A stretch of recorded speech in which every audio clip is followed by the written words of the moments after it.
வணக்கம் நண்பர்களே, welcome to my channel let's play fantasy. நீங்க நம்மளுடைய லெட்ஸ் பிளே ஃபேண்டசி யூடியூப் சேனலுக்கு புது நண்பரா இருந்தீங்கன்னா மறக்காம நம்ம யூடியூப் சேனலை சப்ஸ்கிரைப் பண்ணிக்கோங்க. பக்கத்துல இருக்கக்கூடிய பெல் ஐகானை கிளிக் பண்ணிக்கோங்க நண்பா. அப்பதான் நம்ம போடக்கூடிய வீடியோக்களை நீங்க உடனடியா பார்க்க முடியும். இன்னைக்கு நம்ம என்ன மேட்சுக்கான ப்ரிவியூ பார்க்க போறோம்னா 100 லீக்ல 10வது மேட்ச் ஆன லண்டனுக்கும் வேல்ஸ் பயருக்குமான ப்ரெடிக்ஷன் பார்க்க போறோம். இந்த மேட்ச் வந்து எப்பவும் போல 11 மணி ஸ்டார்ட் ஆகாது, 7:30 மணிக்கு ஸ்டார்ட் ஆகுது. வியாழக்கிழமை 7:30 மணிக்கு ஸ்டார்ட் ஆகுது. ஸோ எப்பவும் போல 11 மணிக்கு தான் டெட்லைன் நினைச்சிடாதீங்க. 11 மணிக்கு 11வது மேட்ச்னு சொல்லி இன்னொரு மேட்ச் இருக்கனால இந்த மேட்ச் வந்து வியாழக்கிழமை 7:30 மணிக்கு ஸ்டார்ட் ஆகும். ஸோ மிஸ் பண்ணிடாதீங்க. அது போல நீங்க இன்னமும் நம்மளுடைய டெலகிராம் சேனல்ல ஜாயின் பண்ணல அப்படின்னா மறக்காம ஜாயின் பண்ணிக்கோங்க. லிங்க் டிஸ்கிரிப்ஷன் பாக்ஸ்ல கொடுத்துருக்கோம். அது போக முக்கியமான ஸ்மால் லீக்கா இருக்கட்டும், மினி லீக்கா இருக்கட்டும், மெகா லீக்கா இருக்கட்டும், டியோ ஆப்ஷனா இருக்கட்டும், பாப் ஆப்ஷனா இருக்கட்டும், ஒன் பிளேயர் ஃபேண்டசி எல்லாமே நம்ம சேனல்ல உங்களுக்காகவே நாங்க வந்து ஃப்ரீயா கொடுத்துட்டு இருக்கோம். மறக்காம ஜாயின் பண்ணி சப்போர்ட் பண்ணுங்க. லிங்க் வந்து டிஸ்கிரிப்ஷன் பாக்ஸ்ல இருக்குது. அதே போல இன்னமும் நீங்க வந்து ஸ்போர்ட்ஸ் ஆப்பை வந்து ஜாயின் பண்ணல அப்படின்னா ஒரு டைம் வந்து நீங்க ஜாயின் பண்ணலாம். ரீசன் வந்து பாத்தீங்கன்னா இது வந்து தமிழ்நாடு நண்பர்களால் உருவாக்கப்பட்ட ஒரு ஃபேண்டசி ஆப். ஸோ இது வந்து உங்களுக்கு வந்து ரொம்பவே யூஸ்ஃபுல்லா இருக்கும். நீங்க கஸ்டமர் சப்போர்ட் ஏதோ ஒரு பிரச்சனை அப்படின்னா, ஒரு மேட்ச்ல ஒரு பாயிண்ட் உங்களுக்கு ஒரு கன்ஃபியூஸ் ஆகுதுன்னா நீங்க வந்து கஸ்டமர் சப்போர்ட் வந்து தமிழ்லயே வந்து பாத்தீங்கன்னா நீங்க வந்து அவங்க கிட்ட பேசிக்கிடலாம். அதே போல உங்களுக்கு வந்து பாப் அப்படிங்கிற ஆப்ஷன் இருக்கு. அந்த ஒன் பிளேயர் ஃபேண்டசி அப்படிங்கிற ஒரு ஆப்ஷன் இருக்கு. 5 பேர்ல ஒருத்தர் செலக்ட் பண்றது. அதே போல நமக்கு வந்து டிடிஎஸும் கிடையாது, ஜிஎஸ்டியும் வந்து பாத்தீங்கன்னா இந்த ஆப்ல வந்து நமக்கு வந்து பிடிக்க மாட்டாங்க. 100% உங்களுக்கு வந்து ஃப்ரீ. அதே போல நிறைய ஆஃபர் இருக்கு. நம்ம தமிழ்நாடு யூசருக்காகவே கொண்டு வந்தாங்க, கஷ்டப்படுறாங்க அப்படின்னு. ஒரு டைம் நீங்க வந்து இந்த ஆப்போட விசிட் பண்ணி பாருங்க. லிங்க் டிஸ்கிரிப்ஷன் பாக்ஸ்ல கொடுத்துருக்கோம். கிளிக் பண்ணி ஜாயின் பண்ணி பாருங்க. ரொம்பவே யூஸ்ஃபுல்லா இருக்கும். TDS and GST full and full free தான் நண்பா, மிஸ் பண்ணிடாதீங்க. பிச் ரிப்போர்ட், இந்த மேட்ச் வந்து லண்டன்ல தான் நடக்கு. ஸோ லண்டன்ல 2 பிச் இருக்கு. ஸோ அதை கொஞ்சம் கவனமா பார்த்துக்கோங்க. இந்த பிச்சை பொறுத்த வரைக்கும் என்ன சொல்லியிருக்காங்க அப்படின்னு பாத்தீங்க அப்படின்னா, ஸ்கொயர் பவுண்டரி லைன் வந்து பாத்தீங்கன்னா ரொம்ப பெருசுலாம் கிடையாது அப்படிங்கிற மாதிரி தான் சொல்லியிருக்காங்க. ஓரளவுக்கு ஷார்ட்டா தான் இருக்கும் அப்படின்ற மாதிரி சொல்லியிருக்காங்க. அதே போல both batters and bowlers have something to work on this surface. அப்படின்னா பவுலர்ஸும் சரி பேட்ஸ்மேனும் சரி ஈஸியா என்ஜாய் பண்ணிலாம் ஆட முடியாது. ஏதாச்சும் வந்து அவங்க ஒர்க் பண்ணா மட்டும்தான் இந்த மாதிரியான சர்ஃபேஸ் இந்த பிச்சில் வந்து நல்லா ஸ்கோர் பண்ண முடியும் அப்படின்னு இருக்காங்க. அதே மாதிரி ஸ்பின்னர்ஸ் வந்து பாத்தீங்கன்னா மேட்ச் ஸ்டார்ட் ஆன உடனேலாம் அது மட்டும் இல்லாம நீங்க லாஸ்ட் மேட்ச்லாம் பாத்தீங்க அப்படின்னா ஒரு டீமுக்கு 4 ஸ்பின்னர் எடுத்துட்டு வர்றாங்க. ஆனா இந்த பிச்சில் என்ன சொல்லியிருக்காங்கன்னா, spinner have found good success of late. அதாவது கொஞ்சம் லேட்டா தான் வந்து பாத்தீங்கன்னா ஸ்பின்னருக்கான இது கிடைக்கும் அப்படிங்கிற மாதிரி சொல்லியிருக்காங்க. அதே போல நீங்க ஓரளவுக்கு வந்து பாத்தீங்கன்னா ஒரு 150 ரன்னாச்சும் வந்து பாத்தீங்கன்னா இந்த கிரவுண்ட்ல வந்து ஸ்கோர் பண்ணா மட்டும்தான் உங்களால வின் பண்ண முடியும் அப்படின்னு இருக்காங்க. நீங்க பாத்தீங்க 100 பால்ல 120 150 பிளஸ் போனாதான் உங்களால வின் பண்ண முடியும். 130 எடுத்தா கூட கஷ்டம் அப்படிங்கிற மாதிரி சொல்றாங்க. ரீசெண்டா ஒரு மேட்ச் வந்து இந்த பிட்ச்ல வந்து நடந்தது இந்த 100 லீக்ல. அதோட ரிசல்ட் எப்படி இருக்குன்னு பாத்தீங்கன்னா, அவங்க சொன்னது போல பிட்ச் வந்து பாத்தீங்கன்னா கொஞ்சம் வந்து பேட்ஸ்மேன் வந்து ரொம்ப ரன் ஸ்கோர் பண்ணல. ஒரு 120 அந்த மாதிரி தான் போயிருக்கு. இதுவும் வந்து பாத்தீங்கன்னா 127 தான் வரும். அது 77 கிடையாது நண்பா. 3 ரன் வித்தியாசத்துல வின் பண்ணாங்க அப்படின்னா 30 ரன் வரும். சோ இது கரெக்டா தான் போட்டிருக்கோம். And fast 11 wicket. ஸ்பின்னர் வந்து பாத்தீங்கன்னா உங்களுக்கு 2 விக்கெட் ஸ்கோர் பண்ணி கொடுத்துருக்காங்க. ஓரளவுக்கு வந்து பாத்தீங்கன்னா இது லோ ஸ்கோர் பிச்சு. ஆனா பவுலர்ஸோட இதை பாருங்க, டோட்டலா 13 விக்கெட் எடுத்திருக்காங்க. சோ 13 × 25 பாத்தீங்கன்னா உங்களுக்கு குறையாம வந்து பாத்தீங்கன்னா ஒரு 250 280 ஒரு 300 பிளஸ் பாயிண்ட் வந்துருது. அதாவது ரன் அடிச்சா கூட வந்து பாத்தீங்கன்னா அந்த பாயிண்ட் கிடையாது, ஒரு 250 தான் வரும். ஆனா விக்கெட்டை பத்தி பாத்தீங்கன்னா 300 பிளஸ் போகுது. அந்த லெவலுக்கு வந்து பாத்தீங்கன்னா பவுலர்ஸ்க்கு வந்து இதா இருக்கு. அதனால பேட்ஸ்மேன்லாம் நல்லா ஸ்கோர் பண்ணணும்னா அவங்க வந்து நல்ல எஃபெக்டா எடுத்து அடிக்கணும். அதே தான் இங்க கொடுத்துருக்கோம். நம்ம ஓவராலா ஒரு மேட்ச் இந்த பிட்ச்ல நடந்திருக்கு. பேட்டிங் செகண்ட் பண்ண டீம் வின் பண்ணிருக்காங்க. 0ல இருந்து 150 தான் 2 இன்னிங்ஸ் வந்திருக்கு. ஹை ஸ்கோர் பர்மிங்ஹாம் 131 அடிச்சிருக்காங்க. ஸோ செக் பண்ணி அதை மாத்திக்கோங்க. 177 கிடையாது, 131 தான். லோ ஸ்கோர் வந்து லண்டன் வந்து 127 அடிச்சிருக்காங்க. அண்ட் இப்போ வந்து நம்ம வந்து ப்ரெடிக்ஷன் பார்க்கலாம். ஃபர்ஸ்ட் வந்து லண்டன் ஸ்பிரிட். லண்டனை பொறுத்த வரைக்கும் அவங்களோட டீமோட பெர்ஃபார்மன்ஸ் பாத்தீங்க அப்படின்னா ரொம்ப போரா இருக்கு. முதல் மேட்ச் வந்து பாத்தீங்கன்னா சவுத்தர்ன் பிரேவ்ட்ட தோத்தாங்க. 2வது மேட்சும் பர்மிங்ஹாம்ட்ட தோத்துருக்காங்க. சரியா வந்து பாத்தீங்கன்னா அவங்களுக்கு வந்து டே செட் ஆகல. வேஸ்பயரும் ரொம்ப நல்ல டீம்லாம் சொல்ல முடியல. 2 மேட்ச் ஆடி 1 வின் பண்ணிருக்காங்க, 1 தோத்துருக்காங்க. அப்போ இந்த மேட்ச் வந்து லண்டன் ஸ்பிரிட் வந்து வின் பண்றதுக்கு வந்து பாத்தீங்கன்னா ஃபர்ஸ்ட் வந்து பாசிபிலிட்டி இருக்கு. ஒரு 70% இவங்க வந்து வின் பண்றதுக்கு வாய்ப்புகள் இருக்குது. அதை ஃபர்ஸ்ட் பார்த்தாச்சு. இன்னிங்ஸ் ஓபன் பண்ணக்கூடியது ரோசிங்டனும் பெல்லும் தான். நம்ம ஏற்கனவே சொன்ன மாதிரி ரோசிங்டன்லாம் ஏதாச்சும் 5 T20ல ஒரு மேட்ச் தான் ஆடுவாரு, மீதி எல்லா மேட்சும் ஃபிளாப் தான் கொடுப்பாரு. அதே மாதிரி தான் அவர் பண்ணிட்டு இருக்காரு. ரீசன்ட் பெர்ஃபார்மன்ஸ் பாருங்க, 1-1 அந்த மாதிரி தான் ஸ்கோர் பண்ணியிருக்காரு. ஆனால் இந்த மேட்ச் அவர் வந்து நல்லா ஸ்கோர் பண்றதுக்கு ஒரு பாசிபிலிட்டி உள்ள மேட்ச் அப்படின்னு எனக்கு தோணுது. குறையாம பாத்தீங்கன்னா ஒரு 30+ ரன் அடிச்சு மினிமம் நீங்க ஒரு அவர்கிட்ட இருந்து ஒரு 30 ஃபேண்டசி பாயிண்ட் எதிர்பார்க்கலாம். அதாவது 30 அன்னைக்கு கூட ஒரு நண்பர் வந்து டவுட் கேட்டிருந்தாரு, 30 ரன் அடிப்பாங்கிறீங்க ஆனா 30 ஃபேண்டசி பாயிண்ட் தான் அப்படின்னா அப்படி கிடையாது. ஒரு 30+ ரன் அடிச்சாலும் நம்ம ஒரு இது வந்து ஒரு தோராயமான ஒரு கணிப்பு தான். நம்ம வந்து ஸ்வேரா 30 தான் வாங்கி கொடுப்பாருன்னு சொல்லல. ஏன்னா அவர் அப்படி பார்த்தா அவர் வந்து ஒரு 20 ரன் அடிச்சா கூட அது 30 பாயிண்ட் எடுத்துடலாம். பிளேயிங் லெவல்ல இருந்ததுக்கு 4 பாயிண்ட், ஒரு 2 6 அடிச்சு 2 4 அடிச்சாலும் அதுக்கு போனஸ் பாயிண்ட்லாம் இருக்கு. அதனால ரொம்ப இதான இல்ல, ஜஸ்ட் ஒரு தோராயமா தான் நம்ம எல்லாமே சொல்றோம். அதே மாதிரி பெல்லும் வந்து பாத்தீங்கன்னா ரீசன்ட் பெர்ஃபார்மன்ஸ் வந்து ரொம்ப ஒஸ்டா இருக்கு. 2 ஓபனர்ஸுமே சிங்கிள் டிஜிட்ல ஆடி கொடுத்துட்டு இருக்காங்க 2 மேட்சுமே. இந்த மேட்சும் இவர்கிட்ட இருந்து நீங்க ஒரு கணிசமா 25ல இருந்து 35 ரன் வரைக்கும் எதிர்பார்க்கலாம். ஒரு தோராயமா ஒரு 25 ஃபேண்டசி பாயிண்ட் நம்ம வந்து கொடுத்துருக்கோம். அதே மாதிரி 1 டவுன் ஆடக்கூடிய பெப்பர் வந்து பாத்தீங்கன்னா ரீசன்ட் ஃபார்ம் பாருங்க, ஒன்னும் பெருசாலாம் ஒன்னும் அவரும் வந்து ஆடி கொடுக்கல அப்படின்னு தான் சொல்லணும். 2 மேட்சா ஃபிளாப் ஆன ரிசல்ட் தான் கொடுத்துட்டு இருக்காரு. மேபி இதுவும் அந்த ஒரு கம்பேக்ட் மேட்சா இருக்கலாம். ஒரு 35ல இருந்து 40 ரன் ஸ்கோர் பண்ணி கொடுத்து ஒரு 35 ஃபேண்டசி பாயிண்ட் வாங்கி கொடுக்காரு நம்ம எதிர்பார்க்கலாம். அண்ட் லாரன்ஸ் அந்த டீம்ல வந்து பாத்தீங்கன்னா அந்த ஸ்டார்டிங்ல வந்து ஒரு 7-8 பேர் இருக்கிறதுல அந்த ஒரு லாரன்ஸ் வந்து ஒரு நல்ல அட்வான்டேஜ் இருக்கு. என்ன அப்படின்னு பாத்தீங்கன்னா பவுலிங் அட்வான்டேஜ் இருக்கு. முதல் மேட்ச் 10 ஓவர் பவுலிங் பண்ணி 1 விக்கெட் எடுத்தாரு. 2வது மேட்ச் வந்து 10 ஓவர் பவுலிங் பண்ணி 0 விக்கெட். ஆனா அந்த டீம்ல வந்து பார்த்தோம் அப்படின்னா அவர் வந்து 6th பவுலிங் ஆப்ஷன்ல இருக்காரு. அது ரொம்ப முக்கியம், அதை நோட் பண்ணிக்கோங்க. ஏன்னா யாராச்சும் சரியா பெர்ஃபார்ம் பண்ணல இன்னைக்கு அப்படின்னா அவருக்கு வந்து ஓவர்ஸ் வந்து அதிகமாகும். இருந்தாலும் ஒரு 2 டவுன் ஆடக்கூடிய பிளேயர் பேட்டிங்ல நல்லாவே பெர்ஃபார்ம் பண்ணுவாரு. குறையாம பாத்தீங்கன்னா ஒரு 20 ரன் அடிச்சு 1 விக்கெட் எடுத்து கொடுத்தா கூட குறையாம உங்களுக்கு 45+ வந்துருவாரு. ஒரு 50 பாயிண்ட் நீங்க வந்து லாரன்ஸ் கிட்ட இருந்து எதிர்பார்க்கலாம், குறிப்பா இந்த 6th ஆப்ஷன் இருக்கிறதுனால. அடுத்து சிவம் ஹெட்மேரை பொறுத்த வரைக்கும் நீங்க ஐபிஎல்ல இருந்தே பார்த்திருப்பீங்க, ஏதாச்சும் ஒரு நாள் தான் ஏட்டையா வந்து நல்லா ஆடி கொடுப்பாரு. மீது எல்லா மேட்சுமே சிவம் ஹெட்மேரால பெருசாலாம் ஸ்கோர் பண்ணி கொடுக்க முடியாது. அதனால பெருசா ஒரு ரீசன்லயும் பாருங்க 20+ ரன் அடிச்சது இல்ல. குறையாம பாத்தீங்கன்னா நீங்க ஒரு 15ல இருந்து அதிகபட்சம் 25 ரன் வரைக்கும் நீங்க எதிர்பார்க்கலாம். ஒரு 20 ஃபேண்டசி பாயிண்ட் அவரால் வாங்கி கொடுக்க முடியும். அடுத்து ஹின்ஸ் பொறுத்த வரைக்கும் ஒரு நல்ல ஒரு பேட்டிங் பிளஸ் ஸ்பின்னர் இருக்கக்கூடிய ஆல்ரவுண்டர், நல்ல டீசெண்டா ஆடக்கூடிய பிளேயர். ரொம்ப ரசல் மாதிரி வந்து நம்ம குவாலிட்டியான ஒரு ஆல்ரவுண்டர் கிடையாட்டினாலும் ஒரு டீசென்டான ஒரு ஆல்ரவுண்டரா இருப்பாரு. மினிமம் பாத்தீங்கன்னா அது ஏதாச்சும் ஒண்ணு. லாஸ்ட் மேட்ச் கூட ஒரு 5 பால் பவுல் பண்ணி 0 விக்கெட் எடுத்திருக்கிறாரு.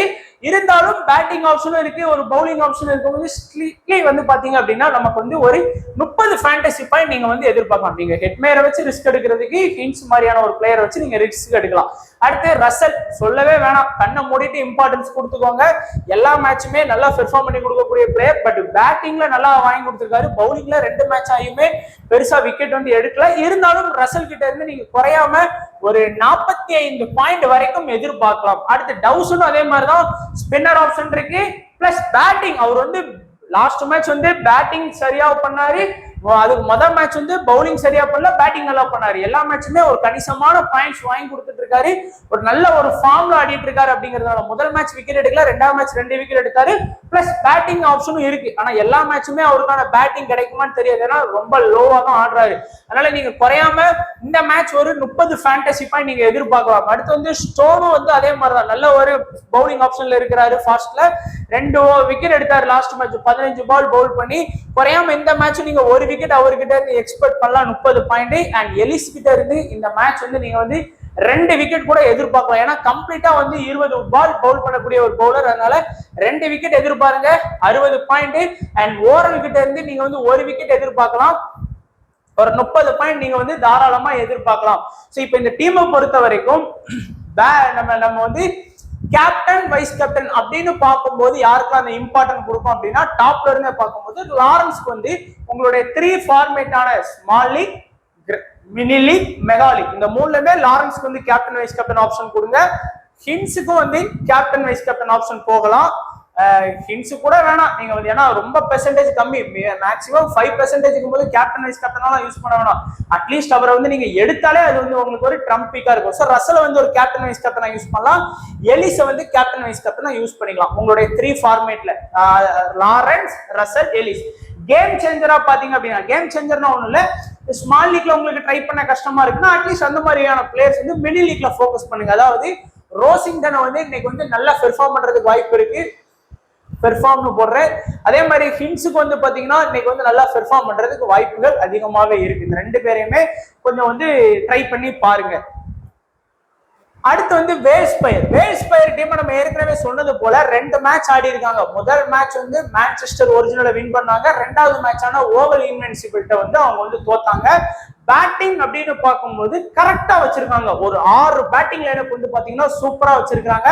ஓப்பனிங் ஆடக்கூடியது ஹோல்டரும் பேஸ்ட்ரோவும் தான் வந்து இன்னிங்ஸ் ஓபன் பண்றாங்க. 2 பேருமே வந்தா வருது போனா போகுது அப்படின்னு ஆடக்கூடிய ஹார்ட் ஹிட்டர்ஸ். டே சிக்கிச்சு அப்படின்னா நல்லா ஸ்கோர் பண்ணுவாங்க, டே சிக்கலையா இந்த மாதிரி தான் பெருசா அவங்களால வந்து பாத்தீங்கன்னா ஒரு 2 கான்ட்ரிபியூட் பண்ண முடியாது. பட் போல்டர் கூட பரவாயில்ல, எல்லா மேட்சுமே ஒரு மினிமம் 30 ஃபேண்டசி பாயிண்ட் எடுத்து கொடுக்குற லெவலுக்கு கான்ட்ரிபியூட் பண்ணியிருக்காரு. அண்ட் பேஸ்ட்ரோக்கு அந்த விக்கெட் கீப்பர் அட்வான்டேஜ் இருக்கு. முதல் மேட்ச்ல பாத்தீங்கன்னா 18 ரன், அப்போ 18 பாயிண்ட் தான் வாங்கி கொடுக்கணும் அந்த நண்பர் சொன்ன கணக்குப்படி பார்த்தா. ஆனா அவர் வந்து பேட்டிங் வர்றதுக்கு முன்னாடியே 20 பாயிண்ட் வாங்கினாரு. ஏன்னா ஒரு ரன் அவுட் பண்ணாரு, ஒரு கேட்ச், ரன் அவுட்டுக்கு 12, கேட்சுக்கு 8, ஸோ அதுவே 20, பிளேயிங் லெவல்ல இருந்ததுக்கு 24 பாயிண்ட். அவர் பிஃபோர் பேட்டிங் வர்றதுக்கு முன்னாடியே 24 பாயிண்டோட வர்றாரு. ஆனா ஹோல்டர் அப்படி இல்ல, வெறும் 4 பாயிண்டோட வர்றாரு. 20 பாயிண்ட் வந்து டிஃபரன்ஸ் இருக்கு அதுல. அதனாலதான் விக்கெட் கீப்பர் வந்து கண்டிப்பா நீங்க ட்ரை பண்ணி ஆகணும் அப்படிங்கறது. மினிமம் வந்து பாத்தீங்கன்னா விக்கெட் கீப்பர்னாலே ஒரு 30 to 40 ஃபேண்டசி பாயிண்ட் மேக்ஸிமம் மேட்சஸ்ல வந்து வாங்கி கொடுத்துருவாங்க. அடுத்து ஜாக்லருக்கு வந்து ஓரளவுக்கு ஆடக்கூடிய பிளேயர். லாஸ்ட் மேட்ச் வந்து மேபி அவர் நம்ம ஃபிளாப் ஆகும்னு சொன்னா, இந்த மேட்ச் கண்டிப்பா அவர் வந்து ஒரு 25ல இருந்து ஒரு 35 ரன் வரைக்கும் அடிச்சு கொடுக்கறதுக்கு வாய்ப்புகள் இருக்கு. டாம் மேபிள் வந்து அந்த டீமோட கேப்டன் அப்படிங்கறதுனால ரீசெண்டா பெருசா ஆடல, ஒரு 20+ ரன் கூட வரலனாலும் இருந்தாலும் நீங்க ஒரு 20 to ஒரு 25 ரன் இந்த மேட்ச்ல நீங்க வந்து எதிர்பார்க்கலாம். ஒரு 25 ஃபேண்டசி பாயிண்ட். பிலிப்ஸுக்கும் முதல் மேட்ச் வந்து பேட்டிங் வாய்ப்பு கிடைக்கல, 2ஆம் மேட்ச் வந்தோடனே டக்கு, பட் நல்ல ஃபார்ம்ல இருக்காரு. லங்கா பிரீமியர் லீக்ல நல்லா ஆடி இருக்காரு. கரெக்டான பேட்டிங் சான்ஸ் எந்த ஒரு பிரஷர்லும் இல்லாம கிடைச்சதுன்னா குறையாம ஒரு 30ல இருந்து ஒரு 35 ரன் வரைக்குமே அவரால் ஸ்கோர் பண்ணி கொடுக்க முடியும். வேல்ஸும் அதே மாதிரிதான். சரியா முதல் மேட்ச் பேட்டிங் கிடைக்கல, 2ஆவது மேட்ச்ல வந்து பேட்டிங் கிடைச்சாலும் பெருசா அவரால் வந்து ரன்னை வந்து கான்ட்ரிபியூட் பண்ண முடியல. 6th பவுலிங் ஆப்ஷன்ல இருக்காரு. 6th பவுலிங் ஆப்ஷன்ல என்ன பொறுத்த வரைக்கும் பிலிப்ஸ் தான். ஸோ பிலிப்ஸ்லாம் வந்து இன்டர்நேஷனல் மேட்ச்ல பவுல் பண்ணியிருக்காரு, ஆனா அவங்களுக்கு வந்து கொடுப்பாங்க. பட் 6th பவுலிங் ஆப்ஷனுக்கு வந்து பிலிப்ஸ் தான் வருவாரு. 7th பவுலிங் ஆப்ஷன்ல தான் வேல்ஸ் வருவாரு. அதனால பிலிப்ஸை வந்து அது கொஞ்சம் இம்பார்ட்டன்ஸ் கொடுத்துக்கலாம். ஏன்னா ஒருவேளை யாருக்காச்சும் இன்னைக்கு ஒரு ஃபார் எக்ஸாம்பிள் வந்து லிட்டில் பால் இன்னைக்கு வந்து அவர் ஸ்டார்டிங்ல அட்டாக் பண்ணுவாரு. ஒரு எப்போ 1வது ஓவர் 1வது பால் டு 5வது பால் அட்டாக் பண்ணுவாரு. அப்புறம் வந்து 11 to 15 அப்போ சரியா பயங்கரமா அடி வாங்கிட்டாருன்னு வச்சுக்கோங்க. அப்போ வந்து பிலிப்ஸுக்கு வந்து ஓவர் கொடுக்கறதுக்கு வாய்ப்பு இருக்கு. ஏன்னா அவர் ஐபிஎல் லெவல்லயே விக்கெட் எடுத்திருக்காரு, சின்ன சின்ன டொமஸ்டிக் லீக்லயே விக்கெட் எடுத்திருக்காரு, இன்டர்நேஷனல் லெவல்ல விக்கெட் எடுத்திருக்காங்க போது ஒரு அட்வான்டேஜ் இருக்கு. ஒருவேளை இன்னைக்கு மேட்ச்ல பிலிப்ஸ் வந்து டக்ல போயிட்டு ஒரு விக்கெட் எடுத்து கொடுத்தா கூட நம்ம நினைச்ச பாயிண்ட் வந்து வாங்கி கொடுக்க முடியும். அந்த எக்ஸ்ட்ரா அட்வான்டேஜ் இருக்கு. அதனாலதான் நம்ம சொல்றோம். அண்ட் 6 பேட்டிங் லைனப் தான் ப்ராப்பரா வச்சிருக்காங்க. இதுல ஸ்மால் லீக்னு வந்ததுன்னா நீங்க கொஞ்சம் ஃபோக்கஸ் பண்ண வேண்டியது இந்த ஹோல்டர், பேஸ்ட்ரோ, ஜாக்லர், இந்த 3 பேரையும் தான் பொதுவா எல்லாருமே ஃபோக்கஸ் பண்ணுறாங்க. பட் என்ன பொறுத்த வரைக்கும் நீங்க பிலிப்ஸையும் இதுல கொஞ்சம் லிஸ்ட்டை வந்து ஆட் பண்ணிக்கோங்க. ஆனா குறிப்பா இந்த மினி லீக் மாதிரியான லீக்குக்கு போனீங்க அப்படின்னா, டீம்ஸ் கிரியேட் பண்ணீங்கன்னா டாம் மேபிள வந்து இன்னைக்கு வந்து அந்த மினி லீக்ல வந்து கொஞ்சம் ஃபோக்கஸ் பண்ணிக்கோங்க. ஸ்மால் லீக்னு வரும்போது ஹோல்டர், பேஸ்ட்ரோ, கிளார்க், பிலிப்ஸை கூட மேபி அந்த 3 பேர்ல யாருக்கா ஒருத்தர் போய்ங்க.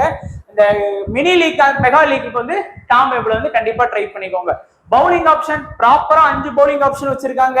David Willey, Joshua Little, Payne, Jack Ball, Crane 5 பேர் வச்சிருக்காங்க. 4 ஃபாஸ்ட் இருக்காங்க. வில்லி, லிட்டில், பைனே, ஜாக் பால் எல்லாருமே வந்து கம்ப்ளீட்டா 20 பால் பவுல் பண்ணக்கூடிய பவுலர்ஸ். நீங்க பாத்தீங்கன்னாலே தெரியும் எல்லாருமே விக்கெட் டேக்கிங் பவுலர். மினிமம் ஒரு விக்கெட் கண்டிப்பா எடுத்து கொடுத்துருவாங்க. அப்படிங்கிற மாதிரி தான் கிரெயின் தான் வந்து பாத்தீங்கன்னா மெயின் ஸ்பின்னர் ஆப்ஷன்ல இருக்காரு. அதனால பொதுவா எல்லாரும் இப்போ ஒரு ஸ்மால் லீக்னு வைங்களா, எல்லாரும் யாரை ஃபோக்கஸ் பண்ணுவாங்க? வில்லிய ஃபோக்கஸ் பண்ணுவாங்க, ஜாக் பாலை ஃபோக்கஸ் பண்ணுவாங்க, பைனைய ஃபோக்கஸ் பண்ணுவாங்க. அதிகபட்சம் அந்த 3 பேரை தாண்டி போனோம்னா லிட்டிலுக்கு போவாங்க. ஆனா யாருமே கிரைனுக்கு வந்து போக மாட்டாங்க. பட் அவர் ஒரு நல்ல ஆப்ஷன். கிரைன் வந்து நீங்க கண்டிப்பா ஒரு மினி லீக் டீம் போறீங்க, இல்ல ஒரு மெகா லீக் டீம் போறீங்கன்னா அவரே ட்ரை பண்ணுங்க. மினிமம் வந்து 1 or 2 விக்கெட் வந்து எடுத்து கொடுத்து ஒரு 30ல இருந்து ஒரு 60 பாயிண்ட் வரைக்குமே வாங்கி கொடுக்க முடியும். மீதி எல்லாருமே பாயிண்ட் வாங்கி கொடுக்க முடியும். இதுல வந்து எக்ஸ்ட்ரா அட்வான்டேஜ் வந்து வில்லிக்கு வந்து ஒருவேளை டீம் வந்து கொஞ்சம் சொதப்பினாங்க அப்படின்னா பேட்டிங் வாய்ப்பும் இருக்கு. இன்னைக்கு மேட்ச்ல நம்ம வந்து லண்டன் வின் பண்ணும் அப்படின்னு நினைச்சிருக்கோம். அப்படிங்கிறதுனால டேவிட் வில்லியோட பெர்ஃபார்மன்ஸ் பேட்டிங்க்கு கிடைக்க வாய்ப்புகள் இருக்குது. சோ இந்த டீம்ல கேப்டன் வைஸ் கேப்டன் பாத்தீங்கன்னா டபுள் ஆப்ஷன் இருக்கக்கூடிய பேஸ்டோக்கு கேப்டன் வைஸ் கேப்டன் ஆப்ஷன் போகலாம், வில்லிக்கு வந்து கேப்டன் வைஸ் கேப்டன் ஆப்ஷன் போகலாம், டெத்ல அட்டாக் பண்ணக்கூடிய பைனேக்கு கேப்டன் ஆப்ஷன் போகலாம், ஜாக் பால் கூட நீங்க வந்து போகலாம். கேம் சேஞ்சரா பாத்தீங்க அப்படின்னா டாம் ஏப்பிடும் கிரெயினும் வந்து இந்த டீம்ல வந்து game changer and mini and mega லீக்ல வந்து ட்ரை பண்ணிக்கோங்க. இப்போ நம்மளுடைய ஸ்மால் லீக் டீம் வந்து பாத்தீங்கன்னா ஃபுல் அண்ட் ஃபுல் வந்து ஒரு சேஃபான டீமா தான் கிரியேட் பண்ணியிருக்கோம். பேஸ்டோ, ஜாக்லார், வில்லி, பைனே, லிட்டில், ஜாக்பால். ஸோ ரொம்ப பவுலிங் ஆப்ஷனா கவர் பண்ண மாதிரி இருக்குன்னா நீங்க லண்டன் வின் பண்ணணும்னு நினைச்சீங்கன்னா பவுலிங் ஆப்ஷனை கம்மி பண்ணிட்டு பேட்டிங் ஆப்ஷனுக்கு போங்க. இங்க வந்து பாத்தீங்கன்னா ரோசிங்டன் யாருமே எடுக்க மாட்டாங்க, ரோசிங்டன் எடுத்திருக்கேன். லாரன்ஸ், ரசல், டவுசன், எலிஸ் வந்து ஃபோக்கஸ் பண்ணிருக்கோம். கொஞ்சம் ரிஸ்க் அண்ட் டீமாக கலந்துருக்கும். கேப்டன்ல வந்து பாத்தீங்கன்னா மோஸ்டா எல்லாருமே ஸ்மால் லீக்கை பொறுத்த வரைக்கும் ரசலை கேப்டனாகவும் வில்லிய வைஸ் கேப்டனாகவும் வைப்பாங்க. ஒரு சில பேர் வந்து லாரன்ஸ்க்கு வைப்பாங்க. ஏன்னா 10 பால் பவுல் பண்றாரு பிளஸ் பேட்டிங் ஆப்ஷனும் இருக்கு. அப்படிங்கும் போது லாரன்ஸையும் ஈஸியா எடுத்துட்டு வர்றதுக்கு வாய்ப்பு இருக்கு. பேஸ்டோவை ரிஸ்கா எடுத்துட்டு வர்றதுக்கு உங்க ஆப்பனண்ட் வந்து வாய்ப்பு இருக்கு. உங்க ஆப்பனண்ட் வந்து 4 பேரையும் ஃபோக்கஸ் பண்ணுவாங்க. இதுல காமனா நிறைய பேர் வர்றது ரசல், வில்லி, ஒரு சில பேர் லாரன்ஸோட வருவாங்க. என்ன ரீசன்னா இந்த பேட் பால் இருக்கு. பேஸ்டோ வந்து திடீர்னு காட்டின மாதிரி சுத்தி ஸ்கோர் பண்ணிட்டாருன்னா அது ஒரு அட்வான்டேஜ் பிளஸ் விக்கெட் கீப்பிங்கும் இருக்கு. அப்படிங்கறதுனால இந்த 4 ஆப்ஷன்ல தான் ஸ்மால் லீக்ல வர முடியும். கேம் சேஞ்சரா உங்களோட லீக்ல பாத்தீங்கன்னா ரோசிங்டன், ஹின்ஸ், அடுத்து ஹோல்கர், டாம் ஏபிள். ஸோ இந்த 4 பேரையுமே கொஞ்சம் கேம் சேஞ்சர் ஆப்ஷன்ல வந்து யூஸ் பண்ணுங்க. ஸோ தெளிவா 3 ஃபார்மேட்னு சொல்லி அதுல யாரெல்லாம் இம்பார்ட்டன்ட், முதல் வந்து small league, mini league, mega லீக்னு சொல்லி டிஃபரன்ஷியேட் பண்ணி தான் நம்ம ப்ரெடிக்ட் பண்றோம். அதனால உங்களுக்கு குழப்பாம இருக்கும்னு நினைச்சு தான் ப்ரெடிக்ட் பண்றோம். ரீசன்ட் பெர்ஃபார்மன்ஸையும் கொஞ்சம் நல்லா பாத்துக்கோங்க. இந்த பிச்சு எப்படி சாதகமா இருக்குங்கிறதையும் பாத்துக்கோங்க. எந்த டீம் ஸ்ட்ரென்த்ங்கிறது நம்ம சொல்லியிருக்கோம். 2 விளையாண்டு 1 வின் பண்ணிருக்காங்க வேஸ்ட் பே. லண்டன் 2 விளையாண்டு 2 தோத்துருக்காங்க. இன்னைக்கு அவங்க கம்பேக் கொடுக்கறதுக்கு வாய்ப்புகள் இருக்கு. சோ இதுதான் நம்மளுடைய ப்ரெடிக்ஷன். சோ தொடர்ந்து இந்த 100 லீக்கு வந்து நம்ம எல்லா மேட்சுக்குமே வீடியோஸ் கொடுத்துட்டு இருக்கோம். சப்போர்ட் பண்ணுங்க நண்பா. நீங்க சப்போர்ட் பண்றதெல்லாம் தான் இருக்கு. சப்போர்ட் பண்ண நினைச்சீங்கன்னா நம்ம நண்பர்கள் எல்லாருமே நம்ம வீடியோஸ்க்கு வந்து ஒரு லைக் மட்டும் பண்ணிருங்க. உங்களுடைய ஃப்ரெண்ட்ஸ் யாராச்சும் ஃபேண்டசி ப்ளே பண்ணிட்டு இருந்தா அவங்களுக்கும் ஷேர் பண்ணுங்க. வீடியோ பார்த்த எல்லா நண்பர்களுக்கும் நன்றி, வணக்கம். தேங்க்ஸ் ஃபார் வாட்சிங் நண்பா.